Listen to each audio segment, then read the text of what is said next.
Hello and welcome to Dialogue. Europe stands at a historic crossroads in its quest for true independence as the U.S. engages with Russia over the Ukraine war at Europe's expense. In response, the EU has proposed borrowing 150 billion euros for a major rearmament push, while Germany's parliament has approved a plan to inject up to 1 trillion euros into its military and infrastructure, aiming to reduce reliance on Washington. With an opportunity to decouple from the U.S., can the EU rise to assert itself as an independent power? What will European autonomy look like in the coming years? And if true independence is achieved, what will be its global impact? Join us for today's discussion live from Beijing. I'm Xu Qinduo.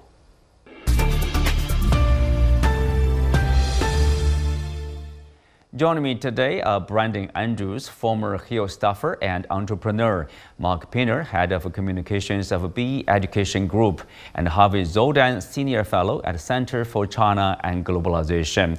Welcome to Dialogue. So Harvey, I will start with you. The U.S. and the Russian presidents have just talked to each other, agreeing on what we call like a partial ceasefire on energy and infrastructure. So what's the response from the European countries? Do people see that a continuation probably of U.S. unilateral engagement with Russia, but excluding the Europeans? Yeah, they see it like that, and they're not happy because they don't want to be cut out of something that affects them so materially. So they're concerned because they weren't involved in the negotiation. They should be.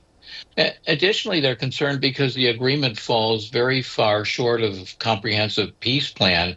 It also allows President Putin to buy time to regroup and reinforce his position while relieving pressure on Ukraine. The situation in Brussels or here in Vienna is far different than from Washington, in part because countries here in Europe can feel the hot breath of the marauding Russian bear so nearby.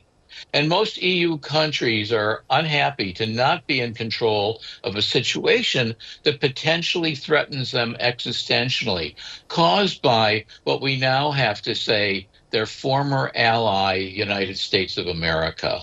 Brandon, obviously it seems like the DC thinking is different from, what people think about the situation in Brussels.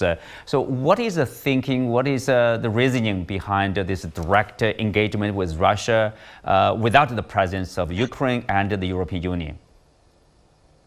Yeah, well, the Trump doctrine is certainly different from previous American administrations, but I would contend that the U.S. and Europe, the EU, are still allies and friends. President Donald Trump has a different approach here. Now, you remember that now controversial meeting between Vladimir Zelensky from the Ukraine, the president of the United States, and the vice president. In that meeting, the vice president said, well, we've tried fighting. Let's try something different, talking. I hope that the vice president and the current administration learn from past administrations. I hope they learn from President Obama. You may remember when Dmitry Medvedev came into office, Obama wanted to press the reset button with Russia. In fact, he sent his Secretary of State, Hillary Clinton at that time, to Europe to do a meeting with Sergei Lavrov, and they had an actual red reset button that they pressed. Now, President Obama and the administration unfortunately ended up with egg on their face because although there were some great photo ops between Medvedev and Obama, they ate cheeseburgers together at a local DC restaurant. The actual foreign policy didn't move forward and reset in the way that they wanted. And so I think it's important that yes, we engage, but that the Trump administration go into this with clear eyes. And to the comment from the previous commenter, yes, Russia's been feeling that hot breath of the Russian bear, but that hasn't been enough to push them to up their military spending. If you look at the NATO military spending, 23 of the 30 plus nations are spending at that 2% level. No one's spending at that 5% level that President Trump wants. And so if the EU is interested in security, the position of the Trump administration is going to be, you need to pay for it. And of course, the US will be there. All right, let's move on to Mark. Mark, if you look at the situation, I think it cannot be probably better said than Dmitry Medvedev, currently the deputy chair of the Security Council of Russia and the former president of Russia. He tweeted on X after the talks between the two presidents, basically saying that there's only Russia and America in the dining room at the table. On the menu are light appetizers of Brussels sprouts, British fish and chips, and Paris roaster. The main course is a Kiev-style cutlet. So the Europe is on the menu. People not happy with that. Yeah, I don't think they are happy with this. You know, as Harvey said, you know, Europe doesn't want to be seen to be on the menu, and certainly doesn't want to be seen to have Ukraine be on the menu when it doesn't have a say in its own future. So I think they're very concerned by this, you know, by this situation, these remarks, and I think they're concerned about Trump's attitude towards Europe. So, you know, I think they get a sense that he rather looks down on these rather liberal democratic European nations that are rather dependent on the US. And so I think that they're in a bit of shock by this situation, right? And then the immediate threat that there is a real issue with a potential peace deal in the Ukraine that could be very detrimental to their interests. So I think it's very worrying to them.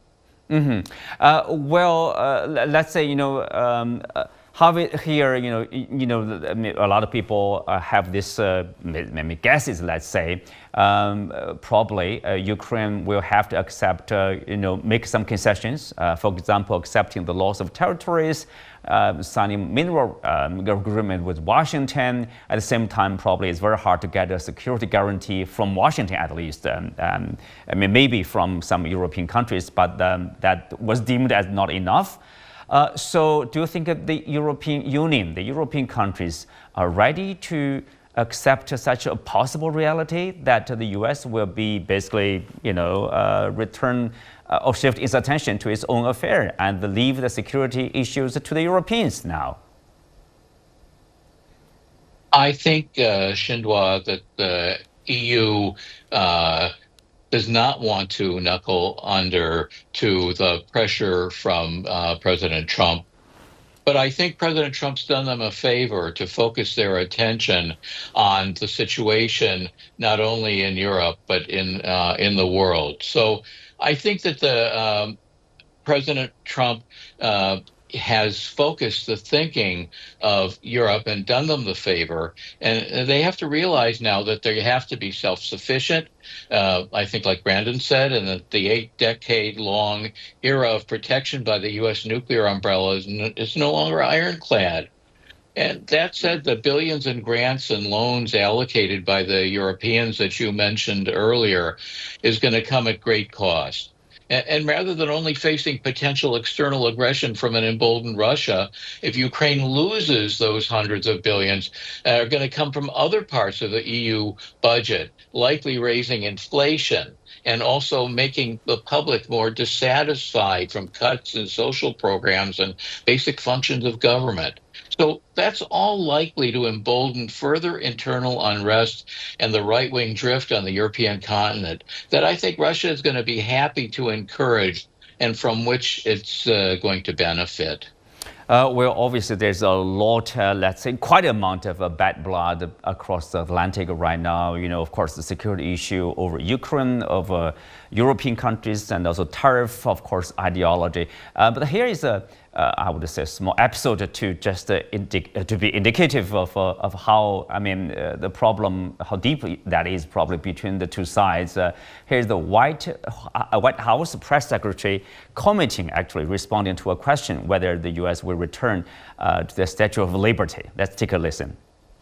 There is now a member of the European Parliament from France who does not think the U.S. represents the values of the Statue of Liberty anymore. They want the Statue of Liberty back. So is President Trump going to send the Statue of Liberty back to France?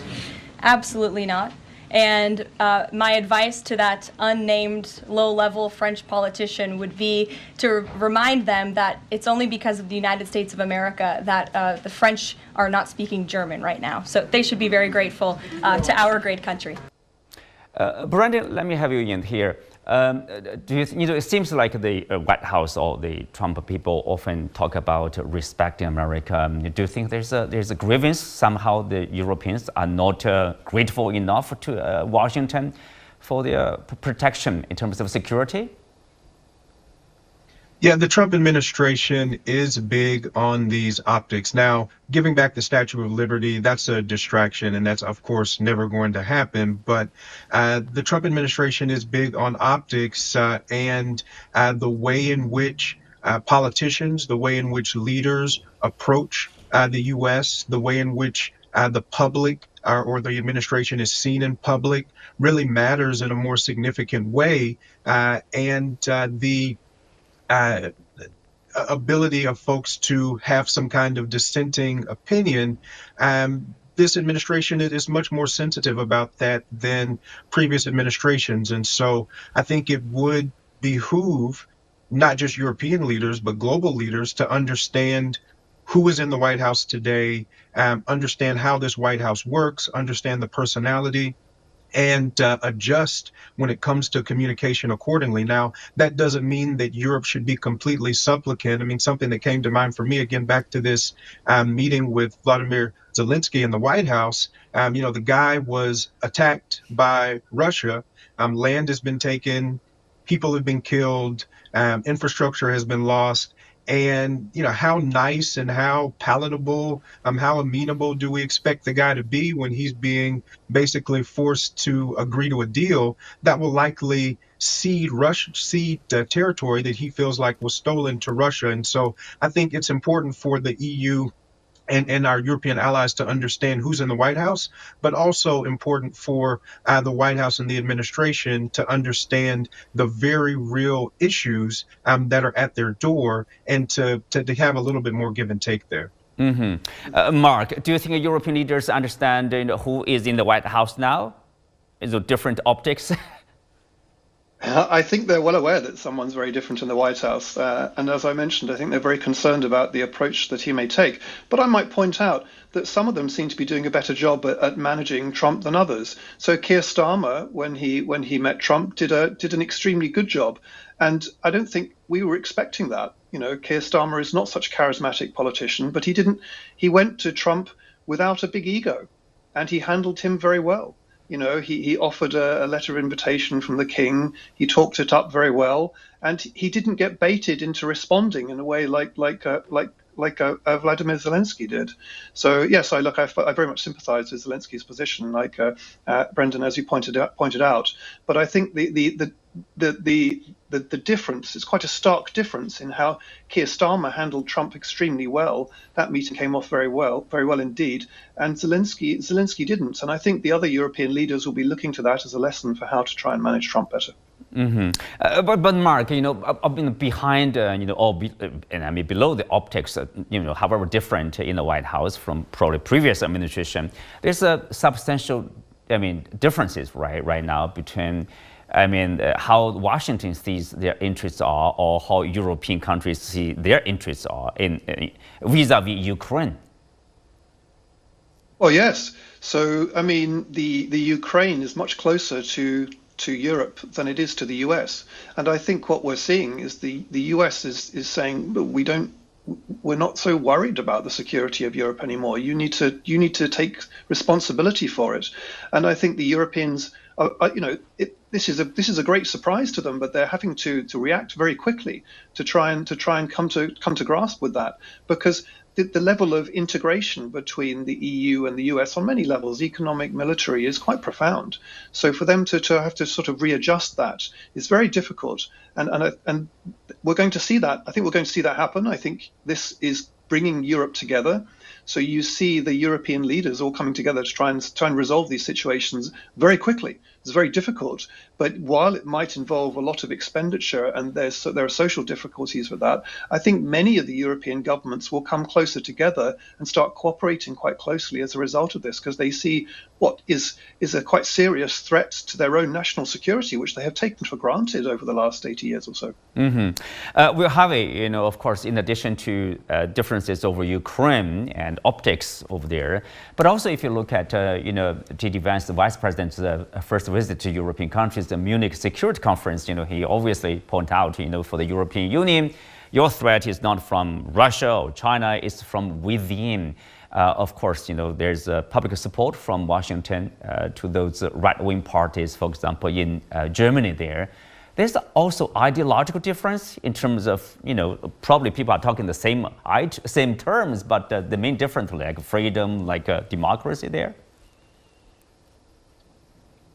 Well, it's fair to say the winds of change are blowing over Europe, and there is a lot of pressure from the right wing here in Europe, and this seems to be a worldwide trend as well. We see it in America in the Trump-Vance administration. So the winds of change are blowing. There has to be a new way of looking at the world.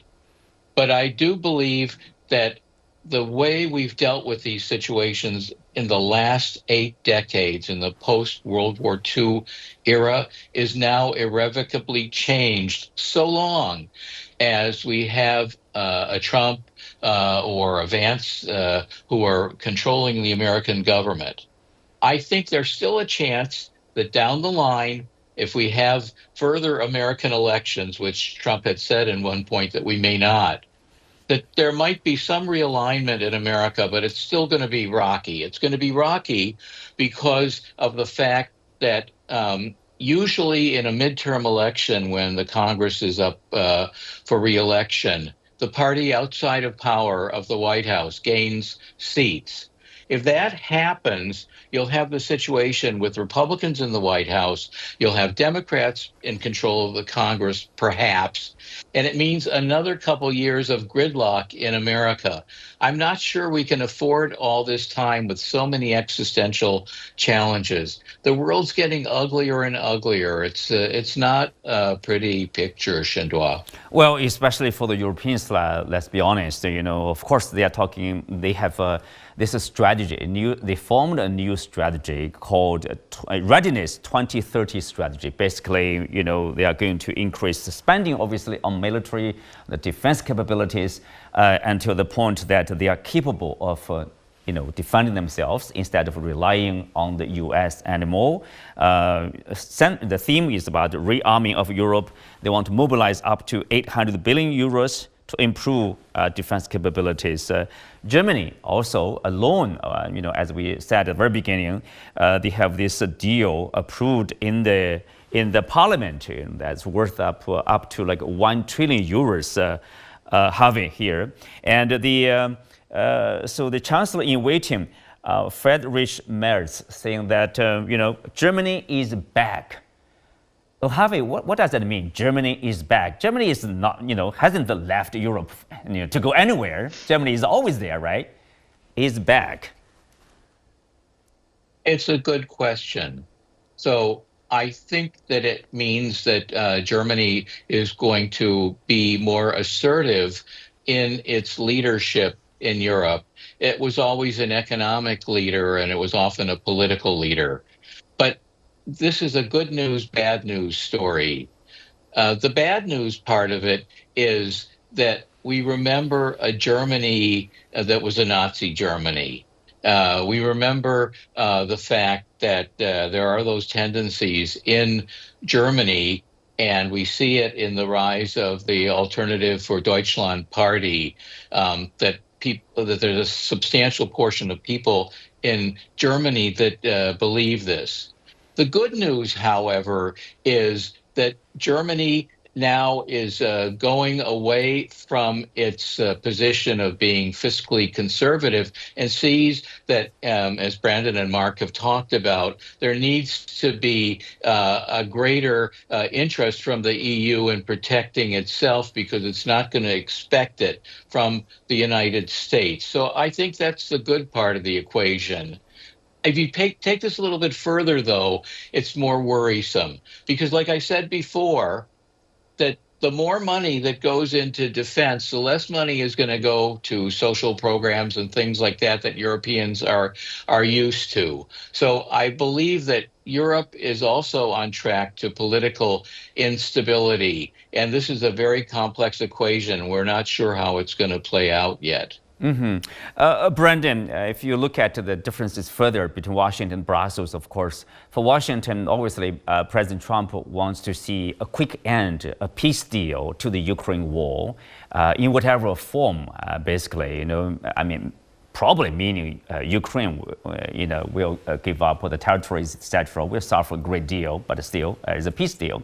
But for the Europeans, they will continue to support Ukraine and continue to send arms, continue to stand aside with the Ukrainians.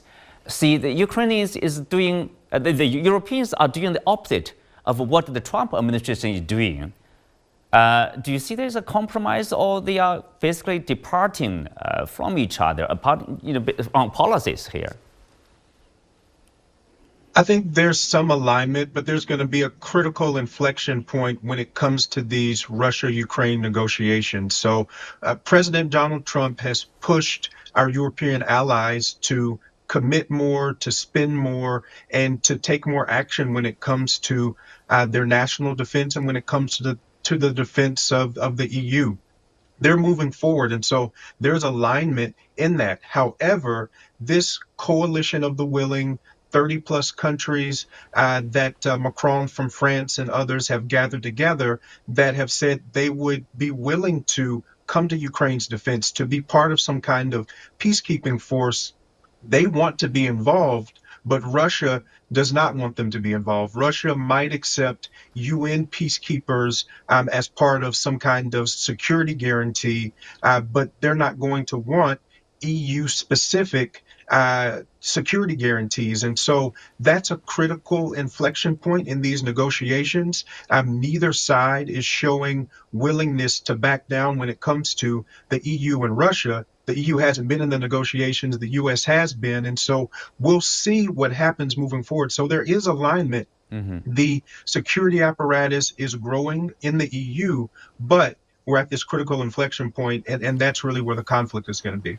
Yeah, Brandon, of course, as we said, Germany is basically accumulating, basically preparing 1 trillion euros for defense infrastructure. At the same time, EU members, they are having a plan to jointly basically borrowing 150 billion on military expenditure. Let's imagine there is independent European Union capable of defending itself. There's no need for U.S. protection. They will go alone. So basically, does Washington really welcome a truly independent, sovereign European Union? No, we're still very much so allies, and our security, our intelligence, and of course our economies are still very much so intertwined. So even with the significant increases that many countries on the EU, in the EU are committing to, many NATO countries are committing to, that still pales in comparison to the cumulative amount of defense spending that the U.S. has done over the decades, and it pales in comparison to the security apparatus, to the bases, to the forward positioning of missile batteries and the forward positioning of troops that the U.S. has throughout Europe. So, no, I don't see the U.S. and the EU splitting up completely when it comes to security. We're just too intertwined. But again, there's going to be some bumps to work out. Yes, Mark, of course, in the road to, say, completely independent in terms of defense here, and there are challenges, obviously. One challenge is, it's not really clear about the relationship between European defense and NATO. Many European countries are part of NATO. At the same time, they want to be independent of the US. In terms of defense, how is that possible? How can they, deal with this kind of complicated relationship here? It's extremely difficult. So, the European militaries are incredibly closely entwined within a NATO infrastructure that's led by the US. So, and that goes all the way through sort of sometimes the command, the people in charge. So there's a major unit in the British Army that's commanded by an American. One of the defense spending, the contracts, do you buy American warplanes? right? What control would Trump potentially have if they said, sorry, you can't have spare parts for these things? Could they turn them off? Is there a kind of a kill switch within them? These are all questions that the Europeans are asking themselves. And concerns about a kill switch in some planes, I think, are very over exaggerated. But concerns about availability of spare parts are very much on people's minds. So you can even see that there's some European manufacturers are now thinking, we're not sure we want to buy some of this very expensive and high-end American kit like the F-35 fighter. Are they going to move to a European alternative? And you're having debates now within Europe about what does that look like. So you have people like Macron saying, it's got to be an EU alternative, right? We need EU military spending on EU equipment. But then there are other voices saying, hold on a minute, well, we should be looking at broader European, which means involving the UK, perhaps Turkey, and other countries like Norway. So I think this is how they'll slowly try and give themselves more freedom of action, but that will take a very long time to sort out. And it's not as if that they're, I agree with Brendan as to say, look, they're still allies, but they're now concerned that the cast iron guarantees that they have had through NATO are not as cast iron as they once were. They're no longer that. Yes, and Harvey, of course, if you look at the two sides, I mean, there are a lot of differences, of course, we mentioned about. Also, in terms of their outlook of the world, is also different. The US is more unilateral, protectionist, but for European countries, they are still try to, let's say, protect such a global trade network, based on the rules, for example. They are multilateral, more about that. But at the same time, you need a consensus, you need a solidarity among the European Union members in terms of what they are going to do or what they need to do. Do you think there's a consensus? There's this kind of solidarity? There is, but there isn't. So the EU as a political project is still very, very new. And they're still doing what Deng Xiaoping said, and that's trying to cross the river by feeling the stones. And you have countries like our neighbor Hungary and Viktor Orban, who are not very happy with where Europe is going and seem to be more aligned with Trump and with Russia than the rest of the member states of EU. So I see very difficult times ahead, but I do think that there's a silver lining here, and that is that a month ago, Wang Yi, the foreign minister of China, convened a meeting at the UN Security Council to talk about future UN reforms. We need to really focus on these multinational institutions and revigorate them and update them to the 21st century. And we're going to start to live more and more in this multipolar world. Well, and also you talk about the silver lining, because of the concern with the possible trade war between Brussels and Washington, and of course between Washington and Beijing. You think there's a chance for EU and China probably to trade more, to do more investment in each other? Absolutely. I mean, it doesn't appear so from, today, but I think the world is changing very, very quickly, and the countries have to respond, and we live in a more multipolar world, and we have to find a way to live with each other. Otherwise, we're not going to have an environment. We're not going to have a peaceful climate politically. So we need to work together. So I'd say anything is possible. And this is much more likely than pigs flying or something outrageous like that. Right. Well, on that note, we come to the end of today's show. Many thanks to our guests. You can also watch us on the CGTN app on YouTube. Thank you for being with us. I'm Xu Qinduo. See you next time.